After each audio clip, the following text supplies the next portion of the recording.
શંખેશ્વર ખાતે નિરાંત સંપ્રદાયના આચાર્ય અજુરામ મહારાજની 7મી નિર્વાણ તિથિ ઉજવાઈ। શંખેશ્વર ખાતે નિરાંત સંપ્રદાયના આચાર્ય પરમ પૂજ્ય અજુરામ મહારાજની 7મી નિર્વાણ તિથિ નિમિત્તે શંખેશ્વર ગુરુ ગાદી ખાતે સાધુ સંતોની ઉપસ્થિતિમાં ભજન સત્સંગ કાર્યક્રમ યોજાયો હતો। આ પ્રસંગે ગોતરકાના સંત નિજાનંદજી મહારાજે આચાર્યોને ટકોર કરીને જણાવ્યું કે સનાતનનો સંદેશ નાનામાં નાના ગામડા સુધી પહોંચાડવાની જવાબદારી આપણી બને છે। આપણે માત્ર ચાદર લઈને આચાર્ય બની જવાથી અને હાર પહેરવા માટે નહીં, જવાબદારી લઈને નિભાવવી આપણા સૌની ફરજ બને છે।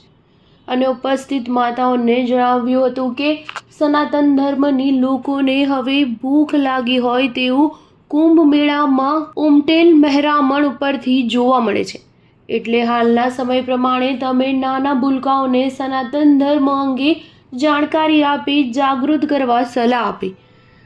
અને વધુમાં જણાવ્યું હતું કે ભારતની આપણી સનાતન ધર્મની સંસ્કૃતિ ઉજાગર કરવાની જવાબદારી તમારી માતાઓની છે। આ પ્રસંગે ઉપસ્થિત આચાર્યોએ ભજન સંતવાણી સત્સંગનું રસપાન કરાવ્યું હતું।